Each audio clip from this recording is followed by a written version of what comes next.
Assalamualaikum warahmatullahi wabarakatuh. Waalaikumsalam.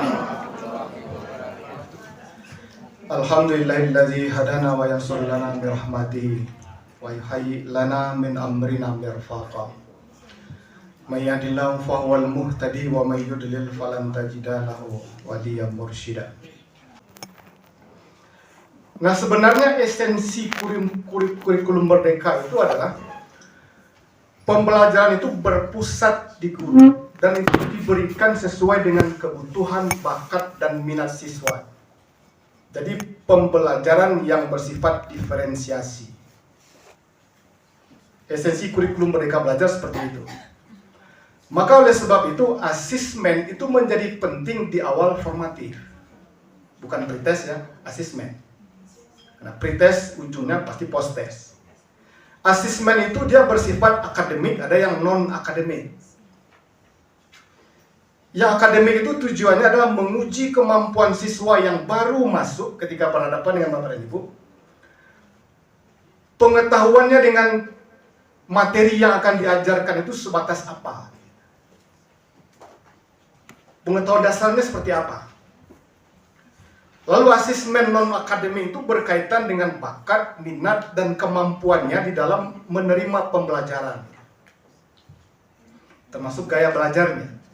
Dia termasuk anak yang visualisasi, audio, atau kinestetik. Ada petanya oleh masing-masing Bapak dan Ibu guru. Setelah peta itu selesai, maka pembelajaran itu diferensiasi.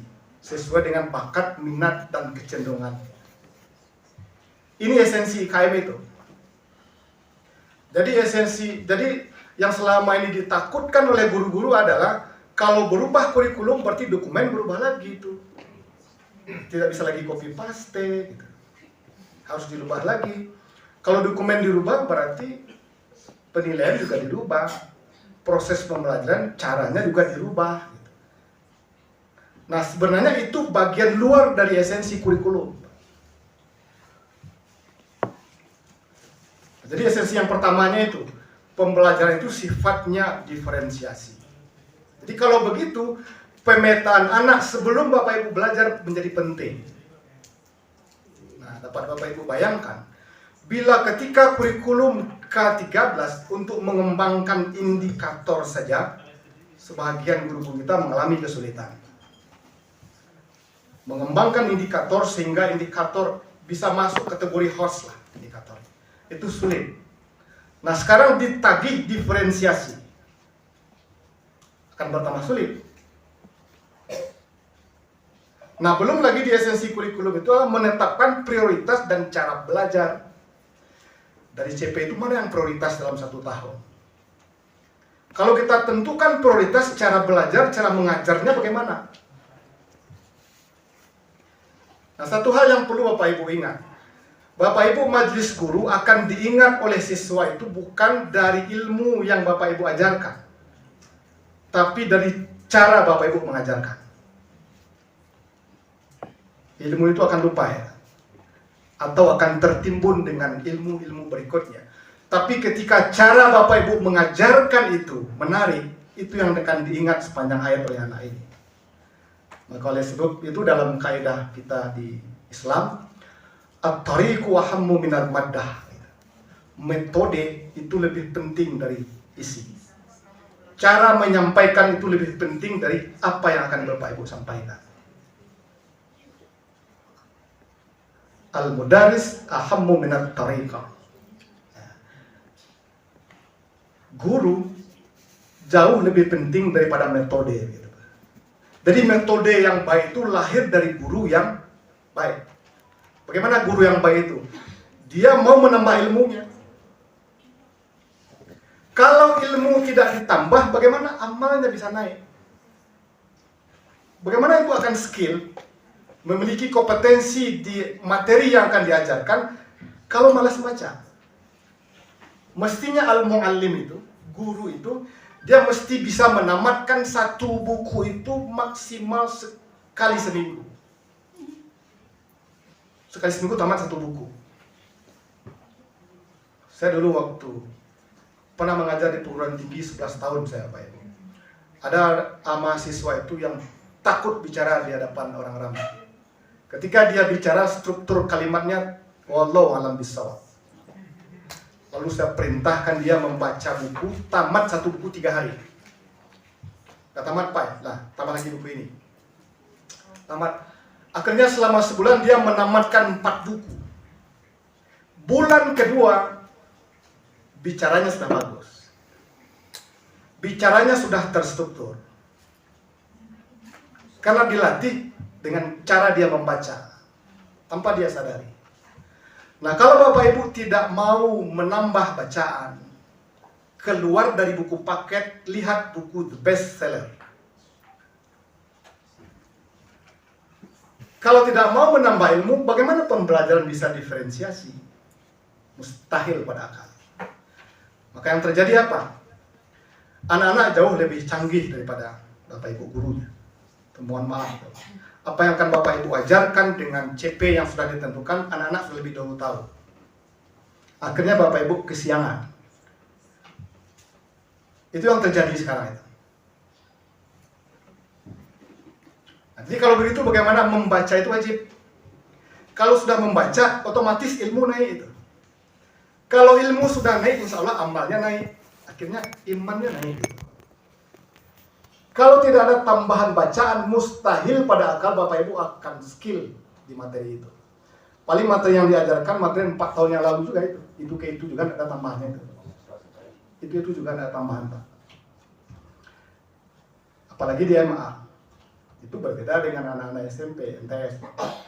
Belajar akidah akhlak di MA itu berbeda dengan mengajar akidah akhlak di MTS. Di MA ada tasawuf, ada akhlak, ada teologi Islam, ada ilmu hadis, ada ilmu tafsir. Yang kesemuanya itu, keilmuan itu upgrade terus tuh eksistensi keilmuannya. Begitu juga mapel-mapel lain. Nah, itu esensi yang kedua. Esensi yang ketiga apa? Bapak Ibu dituntut untuk spesialis di bidangnya, generalis di bidang lain gitu. Kita fisika, spesialis fisika, generalis biologi. Spesialis sejarah, generalis ekonomi. Spesialis fikih, generalis Quran hadis. Kalau tidak akan seperti itu, proyek yang dibuat itu hanya sekedar seremonial, Pak. Hanya sekedar seremonial aja, perayaan-perayaan ya. Tidak ada hikmah yang bisa diambil. Nah, jadi salah satu tugas pengawas di regulasi supervisi yang sekarang, Bapak Ibu, kemampuan guru ini untuk integrasi sains dengan mata pelajaran lain. Nah, bagaimana dia akan mengintegrasi sains bila dia tidak generalis di mapel lain? Nah, begitu. Sama dengan tukang ini lah. Sekarang tukang yang serba pandai itu jarang diajak orang.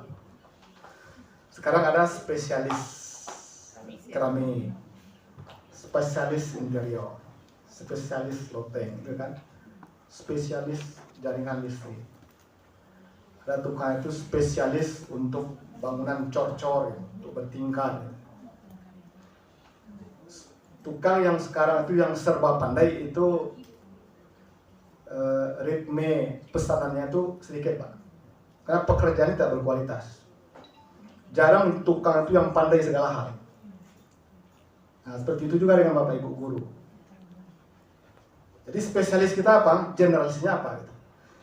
Kalau semuanya serba generalis, nah ini yang lebih kawan lagi. Dia mengajar akidah akhlak mengerti SKT, fikih SKT, Quran hadis SKT pulau. Tapi serba SKT. Ini tidak bisa dipakai untuk kurikulum mereka belajar. Nah, itu esensinya. Nah, maka untuk menghadapi IKM ini, Bapak Ibu, pengalaman yang kemarin kita evaluasi, yang mesti disiapkan adalah yang pertama, harus rubah mindset.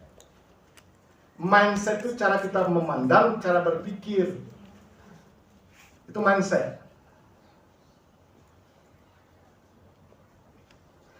Mindset itu baru berubah kalau diawali dengan niat ikhlas, ingin berubah. Kalau Bapak Ibu tidak berubah mindsetnya,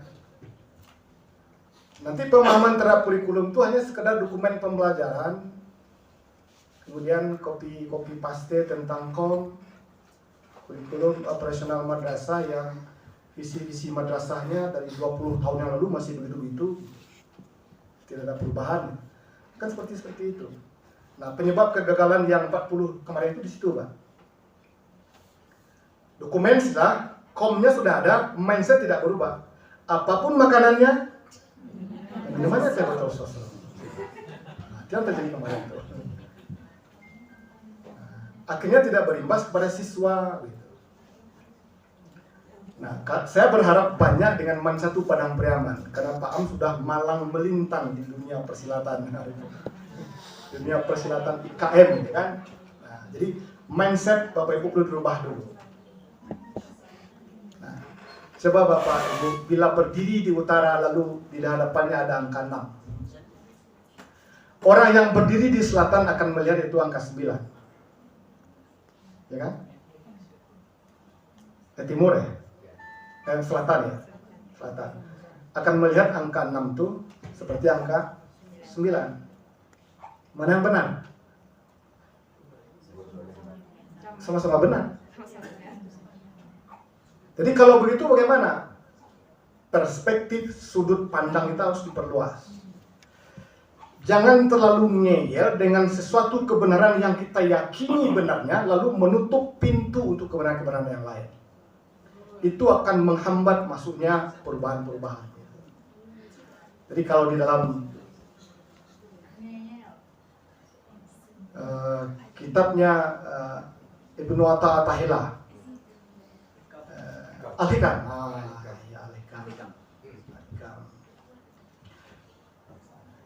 wa minal qawaidi ma'rufati mukarrarah, kan begitu. Ada satu kaidah yang disepakati oleh orang-orang berilmu. Apa itu? Al-hukmu ala syai'in far'un an tasawwurihi. Ketika kamu menetapkan sebuah sudut pandang, hukum, menentukan pilihan, itu ditentukan oleh sudut pandangmu apa. Jadi sudut pandangmu menentukan apa keputusanmu, apa yang kau bicarakan, apa yang kau lakukan. Maka oleh sebab itu, la hukmu ala syai'in in tatasawwuri tasawuran tammah. Agar kamu memiliki sudut pandang yang sempurna, lakukan perspektif yang melingkar. Dari depan, belakang, kiri, kanan, kiri, atas, bawah. Perspektif yang melingkar. Setelah semuanya dilihat, oh begini, mengecek dan jangan hanya satu sudut pandang, lalu Bapak Ibu sudah bersuara, memutuskan, mengajarkan ini, dan memilah ini benar, ini salah. Padahal yang benar itu banyak. Ini yang saya sebut dengan mindset itu.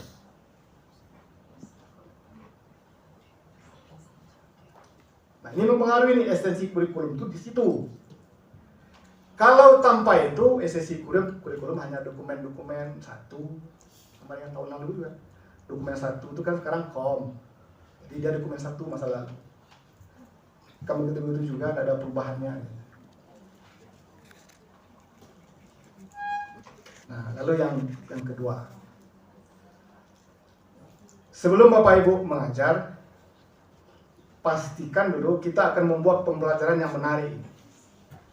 Kita akan mewujudkan generasi emas. Generasi emas hanya lahir dari guru yang emas. Guru perak tidak akan melahirkan generasi emas. Tak mungkin itu. Emas hanya akan dilahirkan oleh emas. Mustahil perak perunggu akan melahirkan emas, karena esensinya beda. Kalau ingin melahirkan generasi emas, jadilah emas. Nah, maka oleh sebab itu, mindset itu baru bisa dirubah. Saya pilih yang penting-penting saja. Yang mati-mati itu bisa dihafal. Yang bisa copy paste itu. Entah yang bisa copy paste. Model pembelajaran bisa di copy itu. tapi mindset mau kopi kemana?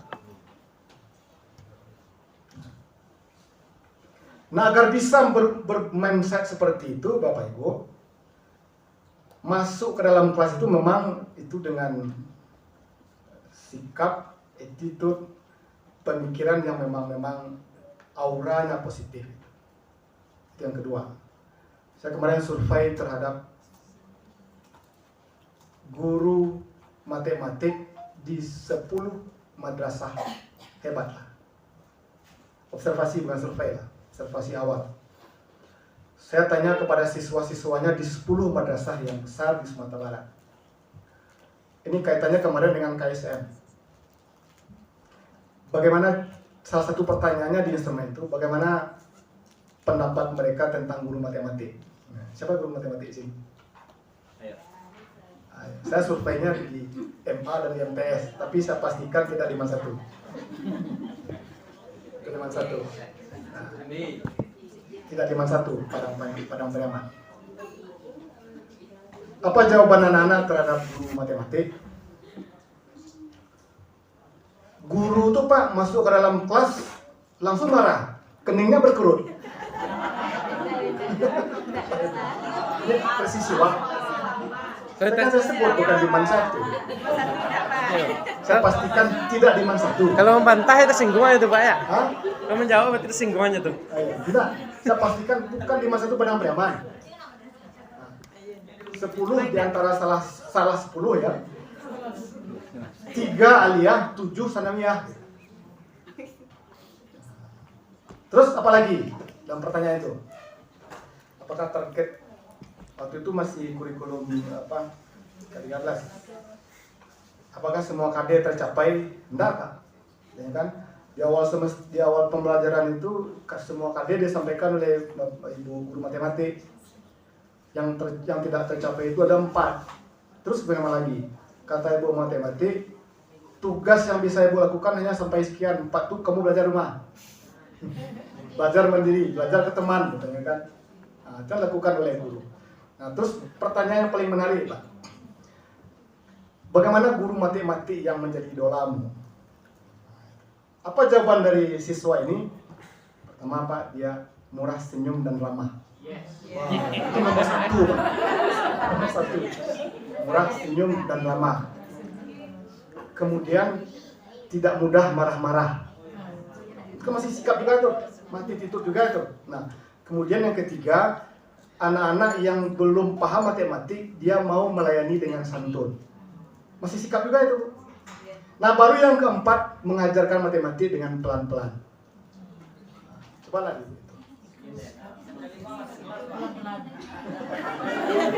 Yang pertanyaan kemarin itu. Nah, Ibu guru matematik tidak usah tersinggung, kan? Saya pastikan bukan di MAN 1. Itu yang diminta oleh. Lalu saya coba survei kepada guru PAI. Terpasti kayak guru PAI tapi di MAN C, Pak. PAI. Yang saya lakukan itu adalah bagaimana pemahaman siswa terhadap akidah akhlak. Nah, ada pertanyaan siswa yang siapa sih guru akidah akhlak?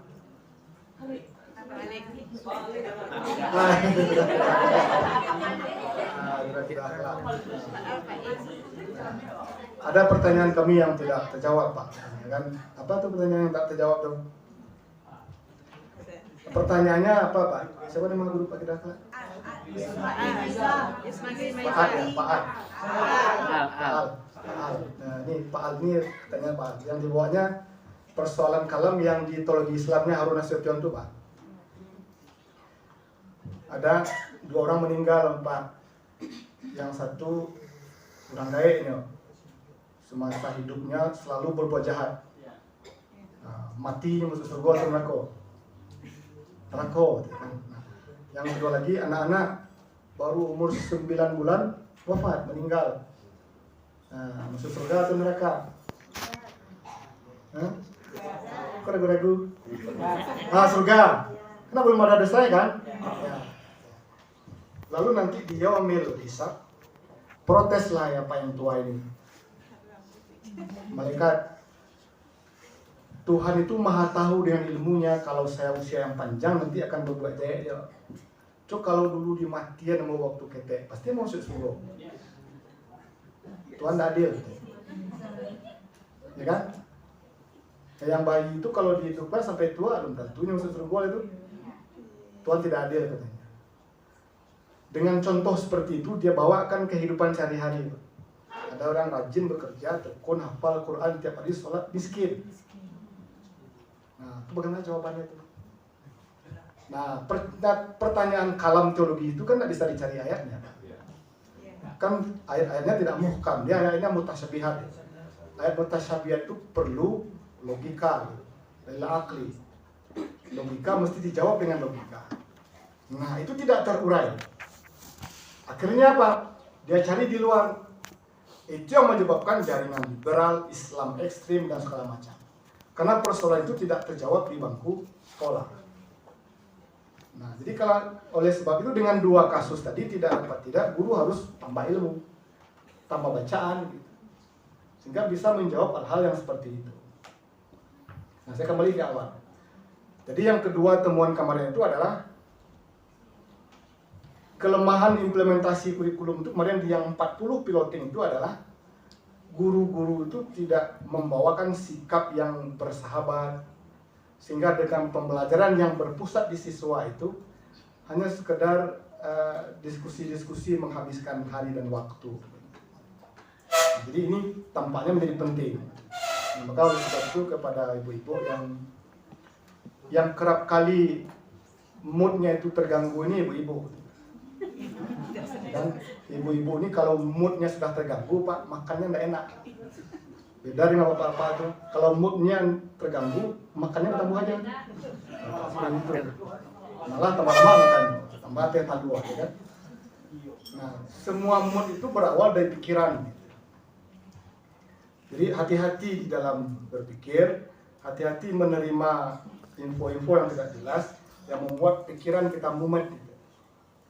Nah, jadi Bapak Ibu, kita di kantor ini, ASN ini makin berat beban kerja itu, tekanan itu makin berat. Makin berat tekanan. Maka kemampuan mensterilkan dan mengkosongkan pikiran sebelum masuk kelas itu menjadi sesuatu yang tidak bisa ditawar. Jangan marah di rumah, nanti dilampiaskan di hadapan kelas. Nah, itu sangat tidak baik. Nah, jadi kemampuan mengontrol emosi itu turut mempengaruhi pembelajaran yang menarik di implementasi kurikulum yang 40 tahun kemarin, 40 masa kemarin itu. Nah, sehingga gurunya tidak menarik. Gitu. Nah, itu yang kedua. Nah, lalu Bapak Ibu yang kami hormati,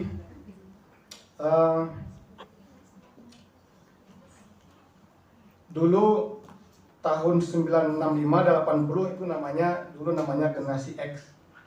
Jadi kita yang lahir dari 65 sampai 80 itu namanya generasi X. Yang lahir dari 83 sampai 2012 itu milenial. Yang lahir dari tahun 97 dari tahun 83 ke 96 itu milenial tuh. 97 ke 2012 itu Gen X. Yang 2013 ke atas apa namanya? Z. Apa tuh Z? Zero kosong ya. Mengembalikan kepada alam sadar ya Pak. Oh, itu layak. Apa tuh generasi Z? Bedanya generasi yang lahir di era teknologi. Dia di era teknologi. Jadi oleh sebab itu anak-anak kita ini dia sudah paham dengan IT. Jadi Bapak Ibu kalau ingin implementasi KM ini bagus, pelan tapi pasti harus belajar IT. Jadi sekarang kita di bidang sedang menyiapkan namanya cloud learning. Cloud itu artinya kan awan. Jadi belajar di dalam ruang-ruang maya. Di situ dia ada kelas-kelas belajar ya. Aplikasinya sedang disiapkan. Yang baru disiapkan itu nanti untuk Pak Pengawas. kita baru saja menyiapkan e-supervisi. E-supervisi itu nanti Bapak Ibu, pengawas akan melihat Bapak Ibu mengajar dari rumahnya melalui HP. Jadi nanti pengawas membuat, kalau itu menggunakan CCTV, kita tinggal memasukkan link CCTV-nya ke HP pengawas. Kalau dia menggunakan Zoom, tinggal menyebut link Zoom-nya. Jadi nanti akan ada kelas supervisi di setiap madrasah. Di kelas supervisi nanti Bapak Ibu mengajar dilihat oleh pengawas dimanapun pengawas berada. Tidak perlu pengawas hadir ke dalam kelas. Nah, itu sekarang kalau tidak dibegitukan nanti tidak ada perubahan mengajar. Minumannya masih teh botol sosro. Nanti seperti itu nanti Pak. Jadi sekarang tahap penyempurnaan aplikasi yang mengisi baru kemarin Padang dan Tanah Datar. Nanti semua guru akan mengisi itu. Nanti Bapak Ibu sebutkan siapa pengawasnya. Pengawasnya A, HP sekian. Begitu Bapak Ibu submit itu ke aplikasi, data itu langsung masuk link ke HP pengawas.